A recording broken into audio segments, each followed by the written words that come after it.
Apple Card is the credit card created by Apple. You earn 3% daily cash back up front when you use it to buy a new iPhone 15, AirPods, or any products at Apple. And you can automatically grow your daily cash at 4.15% annual percentage yield when you open a high-yield savings account. Apply for Apple Card in the Wallet app on iPhone. Apple Card subject to credit approval. Savings is available to Apple Card owners subject to eligibility. Savings accounts by Goldman Sachs Bank USA, member FDIC. Terms apply.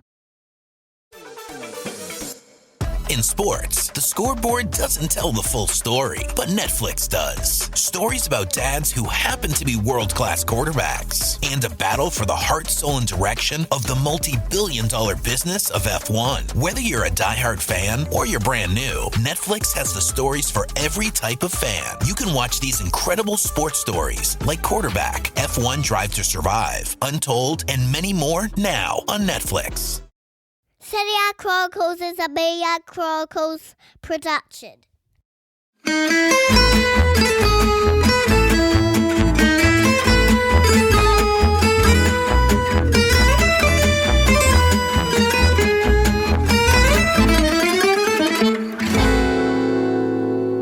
And welcome to another episode of the Serie A Chronicles podcast. I'm your host for today. I'm Mina Rizuki, and as always, I'm joined by the wonderful Nikki Bandini. You'll be surprised to hear that I didn't pass out after Juventus's loss to Maccabi Haifa. I'm still alive. Yes, I didn't speak to anyone the day after, and I've been trying really hard to put on a brave face. But you know what? do you do this, Nikki, when you support a team? But do you go to self-soothing mode where you watch something really bad because you are an Arsenal fan? Not this year, you're flying. But this year, I was saying to myself, it's okay. You don't have to support them. You can change teams. you can start supporting another side. And it's like this way of trying to get yourself through the game when you're watching something. And then at the end, you wake up the next day and you're like, screw you, we're still going to win the league. I don't know if this happens to you or not. I don't know, but look, I'm definitely one of those who's like, no, once you've made your bed as a fan, you lie in it. And for whatever reason, just family reasons, we are in the Arsenal bed, and that's where I'm going to stay. Having said that, just being totally honest about it, there have been times in recent seasons with Arsenal where I felt like the ending of where the season's going is so inevitable that I just don't feel motivated to actually watch the games, and I don't report on Arsenal games. So my motivation to spend extra time watching them is I just don't end up watching them. Whereas now they're an exciting team again. Yes, of course, I'm going to spend my free time making sure I watch the full 90 minutes because they're really fun to watch. So I definitely do a bit of that, which is a bit of fair weather, I'll admit that much. But I don't know if I ever abandoned them altogether. I think what I would say more is, I think there have definitely been times in the last couple of years, Mina, if I'm being totally truthful about it, where if it's a choice between watching an Arsenal game of an evening where I thought this is going to be crap and we're not going to enjoy it, or watching an episode of Below Deck because I'm knackered, I might have picked Below Deck a couple of times. Is that your go-to guilty pleasure? I've binged all of it now, but yes, it was for a while. I've never watched it. Mine is Selling whatever, Sunset, OC, whatever's on Netflix. Oh, Selling Sunset? I do like Selling Sunset. I love that. It makes me feel like I'm just totally away from this European life, and then just somewhere up there with, I don't know, just people that really like property. But for me, it's just the only way that I can get through a game, because otherwise I'm really scared that I'll get into depression. So I just it's like Italy, when you won the World Cup. I always say, it's okay. It's just 1 year. It depends how you self-soothe. It's fine. It's just one World Cup. Everyone misses a World Cup. And Holland did too, so it's fine, And then when it's the second World Cup, you're like, okay, this is really hard now, But of course, I remain a Juve fan, and yet they're not the team that I want to start to talk about. Let's talk about happier stuff. Napoli, it's interesting because I was writing about Napoli in the third group game against Ajax. So not this last one, the one before. And I was talking about the fact that they just look like a side that's just, it's just incredible. They're breathless. They average 3 goals a game. They're stunning to watch. They always look in control. They're such a happy team. And everyone was like, mark this tweet, save this tweet. They always start off well and then they fall off. And I'm always somebody who writes that, right? Like you and I, like we started this podcast by saying we don't even imagine Napoli to be in top 4 because they lost so much experience. Mm-hmm. We felt like, this is a side that always can be bullied, mentally fragile, start well, fall off, blah, de, blah, de, blah. And this time around, I don't think that's going to happen. This time around, this is a side that like is not just in control, but that can change faces, that can adapt, that's flexible, that's happy. Happy being the main point. And I really genuinely feel that right now, like barring Manchester City, even though they lost over the weekend, there's no team right now that I think is as beautiful and as exciting to watch as Napoli. And I will genuinely, even though I'm not a Napoli fan, but I will genuinely be disappointed if they don't at least reach the semifinals of the Champions League and freaking win the league right now, because Serie A is not of a great quality. And honestly speaking, Europe right now doesn't have great quality. And so this is a side that should really know how to exploit its opportunities. And I feel safe for the first time in saying, I think they can do it. Yeah, I know people love it when we admit that we're wrong. And I think I've had plenty of wrong takes in my career, but I do think that thinking that this Napoli finished outside the top 4 is going to turn out to be one of the most wrong, because I'm with you. I don't believe there's going to be a drop-off. I think this team is, for me, it's now Napoli the clear favourite to win the Scudetto. I know you're not supposed to say that in October, and things will change over the course of the season. Things will happen that surprise us. There'll be twists and turns along the way. And maybe what I'm about to say is offset by the possibility of, oh, hey, what if Kvaratskhelia gets injured or something, And of course, there's also a World Cup in the middle of the season, which is going to change all sorts of things. Players are going to go away and get injured. Players are going to come back in different form. Things are going to happen in that World Cup. But I just think what I can't move past with this team every week is the depth. And I think this week was one of those weeks that really proved it, because we've had a month or so without Victor Osimhen. Now, remember everybody, last season, Victor Osimhen gets injured against Inter. Napoli are top of the league, and that was their first loss of the season, was the game he gets injured in. He's away for 2 months. When he comes back, they've lost 3 more games. They lost 1 game with him, and it was when he got injured. Comes back, they've lost 3 more times, and they're 6 points off the lead. In fact, I think they're 6 points and in to have a game in hand as well when he comes back. So it's a vast difference when he's there and when he's not. This season, he comes back, and it's like, don't get me wrong, Victor Osimhen's come back. He scored twice in 2 games, but you feel right away like, is he going to be first choice? Are we going to see Raspadori keep that number 9 spot and Osimhen uses the change up? It's that dramatic of a shift in the depth of this team. No one is saying that Victor Osimhen isn't brilliant, because he is, and no one's saying that he's not got lots to contribute to this team, because he does. He did it again twice this week. But I do think Spalletti in his absence has created a whole different mode for this team, where Raspadori he's a false 9, really. He's not a number 9. He's a false 9. And when you look at how the team operates, he's so all over the pitch. He's so deep. He's so wide. He's so occupying different spaces. And that in turn makes those spaces that Kvaratskhelia attacks, that Lozano, who's come back out of nowhere, attacks, that Politano even. And then the players from midfield, of course, pushing on, like Zielinski, Lobotka, Anguissa, who never used to score and has scored 3 times this season.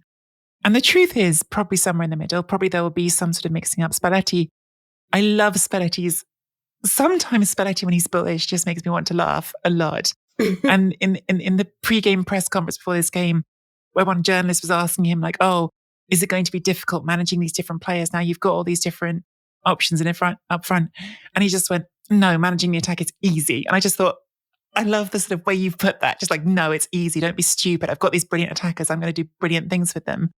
And, it's a long season again. Things will happen. Players will get hurt. Different games will happen. Form will come and go. But I loved that after all that, I wonder how this is going to work.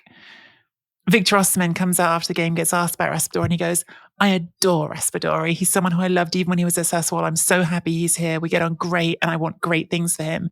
And you just thought, wow, like this is genuinely one of those sort of good vibes things at the moment where I'm not worried about it at all. And I understand why Spalletti isn't. You're right. And I feel like what is a really important point that you made there was that there were sort of points that they relied on. Napoli have always relied on certain points of Dries Mertens to rescue them. Osimhen, with him in the field last season, they managed 2.26 points per game. Without him, that dropped to 1.7. And that was how important he was for a win when it came to Napoli games. He was important. But last year, and we talked about this a lot, about his importance for the team, as well as Anguissa's. And a lot of it had to do with the fact that they changed the mentality. With them on the field, there was more ambition, more determination, more of a desire to prove themselves on the field. Because we know that Napoli can be bullied. They can wilt in the face of like very strong teams, teams that want to sort of take them on physically. And the fact of the matter is that changed with both of them on the field. They were just a breath of fresh air. And yet there were times, and I'm not going to lie, where it didn't look like they were all that happy. And I think this is the point that is really important of what you're mentioning as well, is there's a different level of happiness. All we ever read about the time was,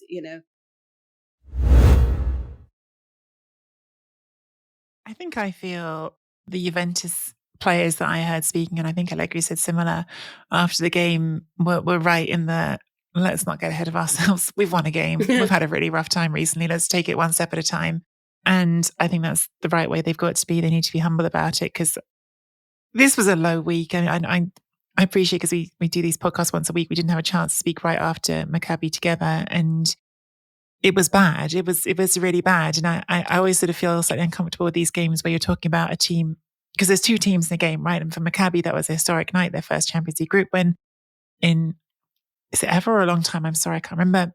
In any case, my feeling on that was they did play well, but also would they have beaten either of the other two teams in this group playing this well? No, they wouldn't have. And that comes back to Juventus again. And I think what you said about the tackling, it's not just a fan thing or like a perception thing.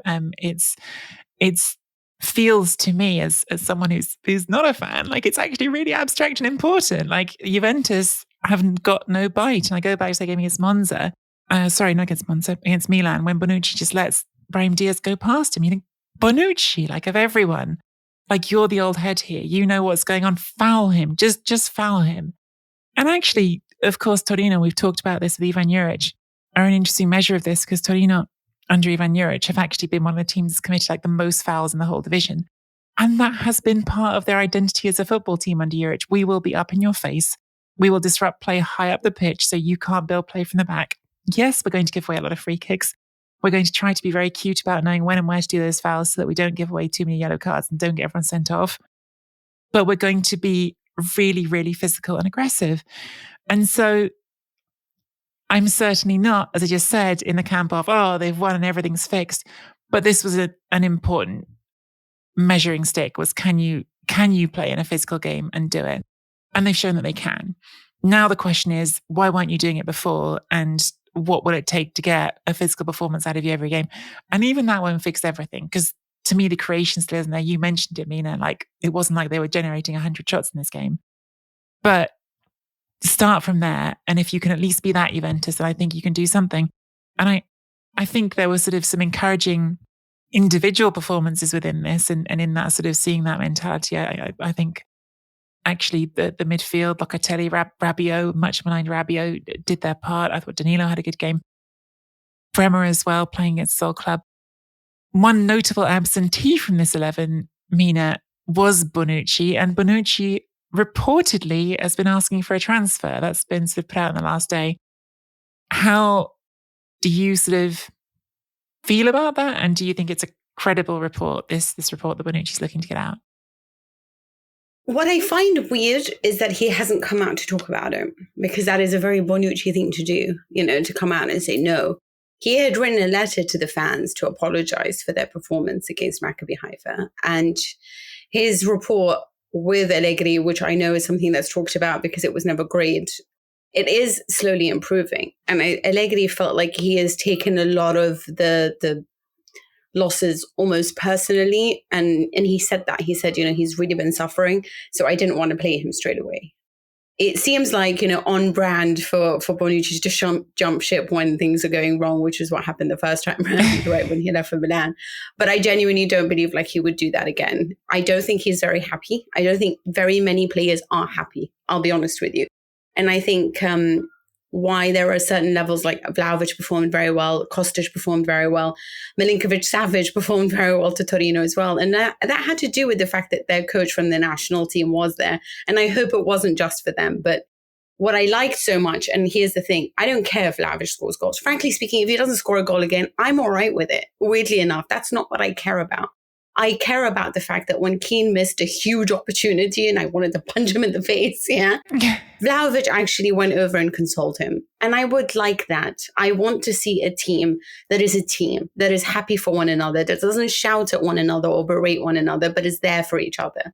And I thought that was very important from him to show that side, to show that he is a leader up front. I thought that he was in getting involved in the game. His movement was better. He was trying to play in Kostic a lot. But I thought Verona were very good. And what's annoying me about Milan is that it kind of just seems like it's kamikaze chaos football, but without like a lot of sophistication. And I just feel like if they are flexible tactically, the players are warriors in every stage, they can play without without their starters, so many of them. And yet I look at this team and I kind of think that it's just hard more than it is genuine brilliance. And I know that's quite hard to look at, but even if you saw them against Chelsea, it's like the gaps between the centre backs, the amount of pressure that they put on the centre backs that don't get exposed enough in Serie A because the quality is low.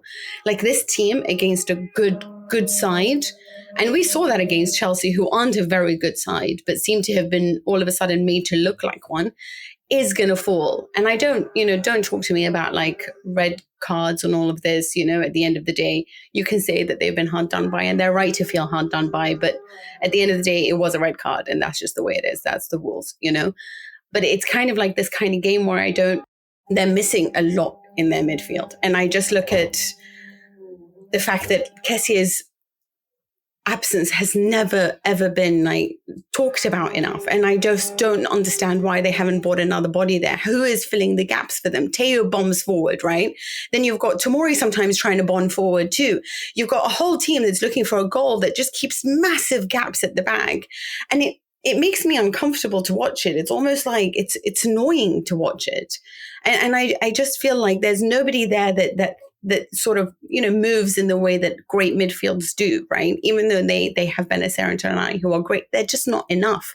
They need greater density in that midfield. You can't just all be in attack to cover up the fact that you're still all leaning on Leao, And you say, is Giroud enough? But is the midfield enough? I just think I want another. There's so much there that I just feel like a really good team would totally exploit.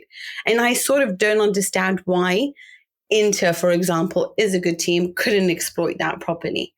And I feel like that's why they will reach far, but I'm not entirely sure that they will reach far. And I'll look at them and be like, yeah, this is a strong Milan. I feel like last year they were, for me, better to watch. Yeah, I think Milan so far don't look as good as they did last season. That's just true. And we've talked about individuals before, like, Fikayo Tomori is not playing as well as he did last season. He just isn't. And yeah, I think it's a real shame that we didn't get to see 11 on 11 against Chelsea at San Siro, because I think you would have seen a different football game. But the reason it wasn't 11 versus 11 is because he got caught out of position and committed a foul and got sent off. Like, that's the reality. It was a red. Do you really think it would have been that much different, that they might have won? Yeah, I think it would have been a completely different game. Whether or not they would have won, no idea. They might still have lost. But I think it was inevitably a completely different game when you play on 10 versus 11 for that long, because it was early as well. It was what? It was 65 minutes on 10 men. Yeah, 65 minutes. That's a big difference physically by the end of the game. And also, when you're chasing the game, it's a different game, because of course it's not just you're going down to 10 men, but you're trailing after that penalty goes in. They're basically all but through to the Champions League last 16, thanks to a superb performance against Barcelona. That was a game where all defenses flew out the window, especially at the end. And a game in which Lautaro Martinez, got back to scoring ways. I don't know whether Inter are back, because they obviously then defeated Salernitana.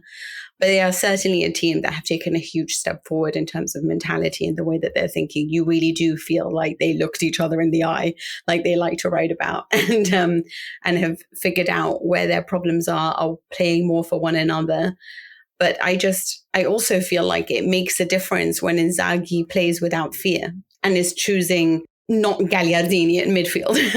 Does that make sense? But just playing with a lot more of like less anxiety and more courage and more belief in his players. And I think that's transmitted to the team in a way that, for example, you didn't see from Salernitana, and I think that's the difference. It's just that right now he's playing with courage.